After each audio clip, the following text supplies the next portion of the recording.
He was called Mr. Rent-a-Kill, a name that struck fear into the heart of Australia's underworld. But then, he vanished. No body, no trace, no justice. Today on Crime Cipher, we decode the life, crimes, and disappearance of Christopher Flannery, Australia's most feared assassin, and the brutal legacy he left behind. Today's story takes us deep into Australia's shadowy underworld, a world fueled by mafia executions, political hits, and hired assassins so cold and calculated they terrified both the police and the criminals they served. At the center of this blood-soaked narrative is one of the most feared men to ever walk Australia's streets, Christopher Mr. Rent-a-Kill Flannery. But Flannery's tale is just one thread in a tangled web of killers, conspiracies, and betrayals that stretch across decades.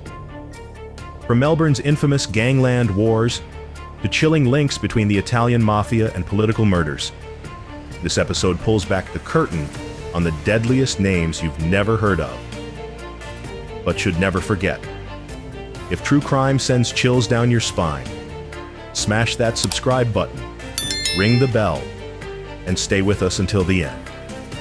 Because what we're about to reveal is more real, more ruthless, and more unresolved than anything Hollywood could ever script.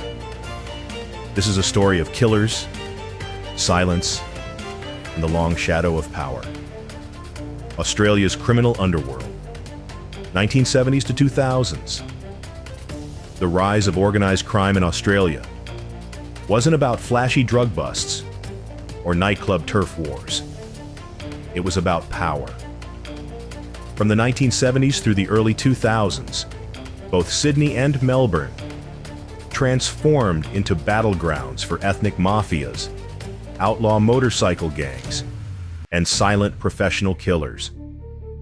These weren't just street-level thugs. They were businessmen, insiders, and soldiers, with connections that reach from Parliament to the ports. Corruption seeped into the police force, while the underworld thrived in plain sight. It was during this violent transformation that Christopher Flannery emerged as a living ghost, a man who walked among monsters and outlived many of them, until he vanished himself. Christopher Flannery, Rise of Mr. Rent-a-Kill. Born in 1948 in Brunswick, Victoria, Christopher Flannery entered the world already surrounded by crime. By the age of 14, he had committed offenses that would put grown men behind bars: auto theft, aggravated assault, and rape. After spending 7 years in prison, Flannery didn't come out rehabilitated. He came out more dangerous. He evolved into a paid enforcer, eventually becoming the go-to contract killer for those willing to pay top dollar for a clean hit. Cold-blooded and meticulous, he was suspected in the high-profile killings of barrister Roger Wilson and NS Dollar detective Michael Drury. But in May 1985, as scrutiny mounted and enemies circled, Flannery stepped into a car for a supposed meeting and was never seen again. No corpse, no crime scene, no final word. Just a vanishing act that made him a ghost in Australian criminal folklore. Flannery's rise wasn't just about skill, it was about fear. He didn't just kill people, he erased them. He was rumored to have perfected a method of disposing bodies that left investigators grasping at air. The absence of evidence became his signature.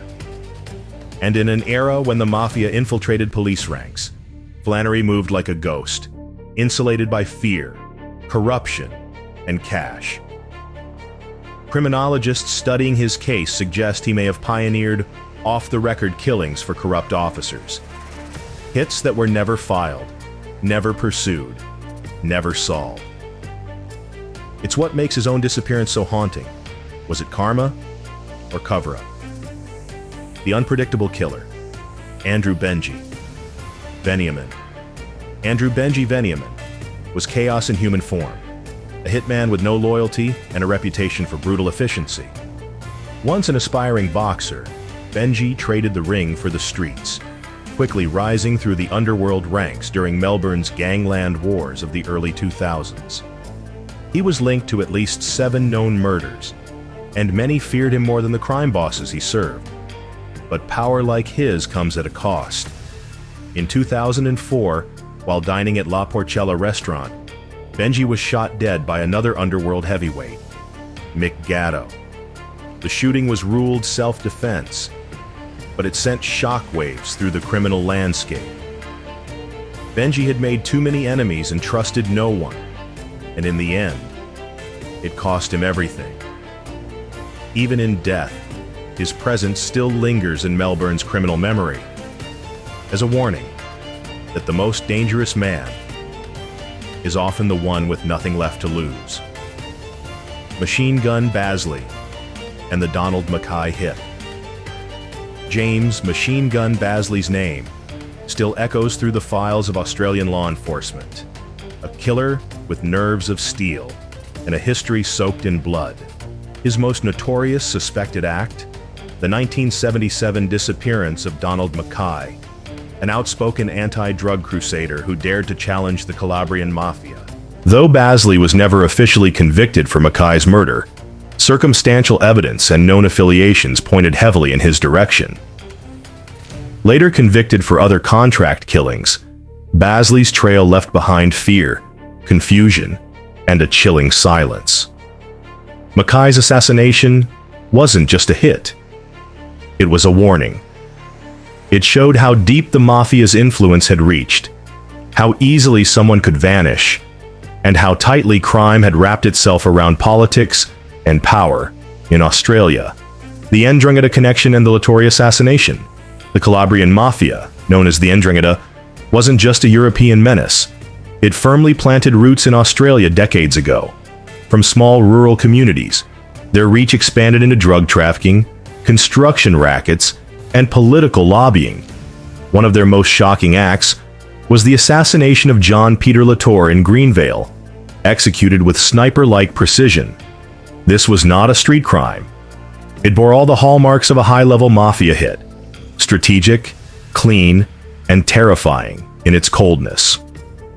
Latorre's death silenced a man who had likely crossed lines no one survives crossing. His execution was a show of dominance, a reminder that in the world of the Ndrangheta, even whispers of betrayal are met with death. Nick, the Russian, Radev, and the Carlton crew war. Nick, the Russian. Radev was flashy, violent, and feared, an extortionist with style and a reputation for brutality. His alliances with major underworld players, including the Carlton crew, put him at the heart of Melbourne's most explosive gang rivalries. Radev walked the streets in fur coats and gold chains, projecting invincibility. But beneath the surface, he was surrounded by enemies. In 2003, he was executed in Coburg in broad daylight, 2 bullets to the head. Many believe the Carlton crew ordered the hit, possibly in retaliation for Radev's growing ego and territorial aggression. Others think the killing was connected to lingering vendettas from the Flannery era. Either way, Radev's murder marked the end of an era, and a warning that in the criminal world the spotlight eventually burns you. Disappearances, theories, and shadows that remain. Christopher Flannery's disappearance is one of Australia's most enduring criminal mysteries. Some investigators believe corrupt police officers orchestrated his death to cover up internal ties to organized crime. Others suggest Flannery fled the country and is living under a false identity, protected by powerful allies who owed him favors or feared his return. There are whispers of sightings in South America, stories of Flannery still pulling strings from the shadows. But no hard evidence has ever surfaced. The question remains, who stood to benefit most from his silence? And why have so many killers connected to his circle also met violent, unexplained ends? Where did Mr. Rent-A-Kill go? And why hasn't his body ever been found? How many of Australia's most feared assassins still have living allies, walking free, operating beneath the surface of normal society? And has the grip of Mafia power truly loosened? Or has it just become more strategic, more hidden, and more political than ever before?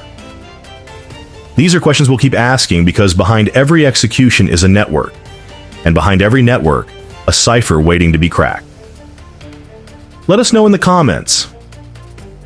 Which of these assassins left you shocked? Whose story do you want us to dive into next? Your theories fuel our investigations. And trust us, nothing you say will be too wild for this world. Thanks for watching Crime Cipher. If this episode kept you glued to the screen, don't miss what's coming next. Like, comment, and subscribe to stay one step ahead of the truth.